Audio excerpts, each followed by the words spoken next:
How to lose weight in 4 easy steps. Step 1, no beer. Every time you drink a beer, it's like eating 7 slices of bread. That's a lot of unnecessary carbs.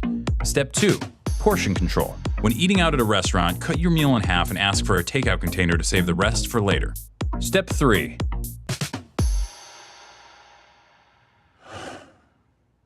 have your heart broken. And not just broken, but shattered by a girl who never loved you and never will. Try to get your shit together and join a gym. Start going to the gym regularly, and even though you don't know that much about exercise and you're way too weak to do pretty much anything but lift 5-pound weights with the old people, do it until your sweat makes a puddle on the floor. Then go home and go to bed, and the next day do it again, and then again, and then again. Then go to work and listen to stories of your ex-girlfriend fucking around with gross and terrible people. Stories from your coworker friends who think they're doing you a favor. Pretend that it doesn't bother you. Pretend that being forced to see your ex at work every day isn't fucking killing you.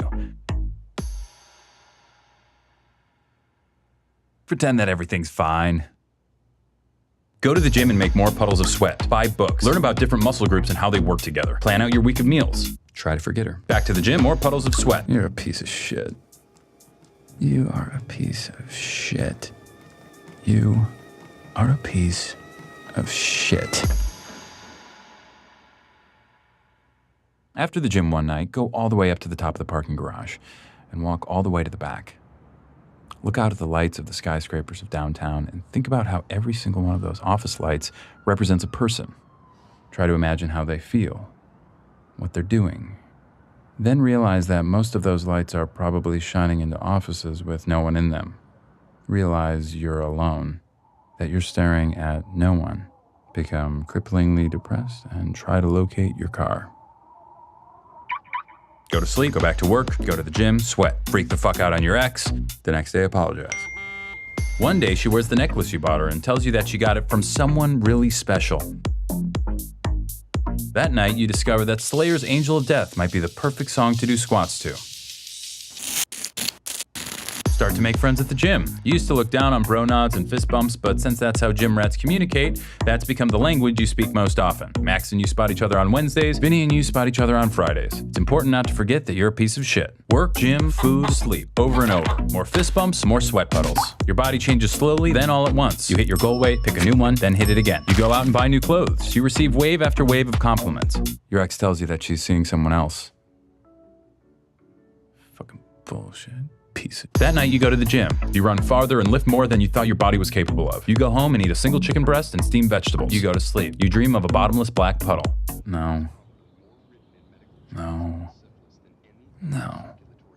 There's a girl you see a lot at the gym who always does these weird leg exercises you've never seen before. You make it a point not to look at her because you're overly worried about looking creepy. Like that guy in the blue shirt who never wears underwear and always hangs around the lat pull-down machine.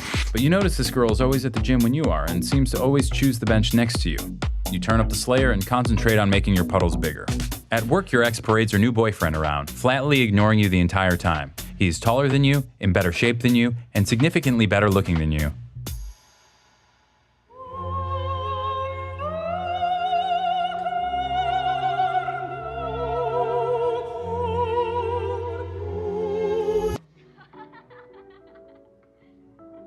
Fucking bullshit. That night, you bench press double your body weight. You sneak a photo of yourself in the mirror and email it to yourself with the subject heading, "You are a warrior." The next day, you are more disgusted with yourself than you've ever been, and you delete it immediately. You make puddle after puddle after puddle and eat single chicken breasts and work and sleep over and over and over and over and over and over. And then something different happens. A night comes when you're not the last person in the gym. It's you and the girl who does the weird leg exercises. You end up walking out at the same time. Her name is Melissa and she works close by. She asks you out to dinner on Friday, promising it'll be healthy. The leg exercises are pivoting curtsy lunges. You start seeing Melissa a lot, both inside the gym and out. You add a couple cheat days to your week. You start getting a lot less sleep. Your ex calls you late at night, but you don't answer. One night, you're walking Melissa to her car, and she says she wants to show you something special. You both stand there in the dark, looking out over the lights of downtown. "Isn't it pretty?" she says, "with all those lights?" You tell her that you think it is, but it also makes you feel sad. All those lights mean nothing. They're just shining into cold, lonely offices with nobody in them. But Melissa tells you that each light is an empty office, but they're only empty because the people have all gone home for the day. Each one's a person who's at home, happy with the one they love.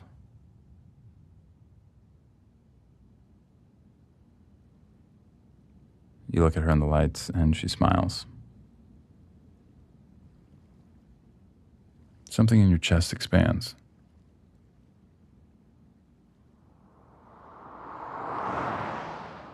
Late one Sunday afternoon, you're writing out your rent check and realize it's been exactly a year since you started working out. You think of all those miles you've run, those pounds you've lifted, and chicken you've eaten, and puddles you've made, and it doesn't seem that bad. You realize that it's not about hitting a goal weight or lifting weights. It's about waiting, being patient, and trusting that life will slowly inch along and things will get better. After all, change takes time.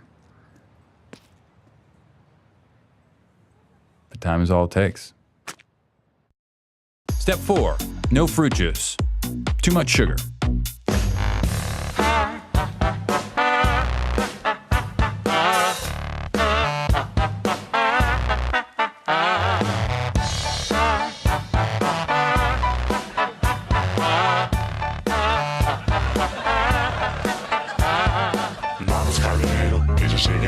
Cuida bien tu planta, crea con esmero, enciende tu pipa, dale a tu tripa, acrecienta tu conciencia, fuma tu plantita. Por eso baila sin control de tu mente crítica, percibe la realidad como mágica.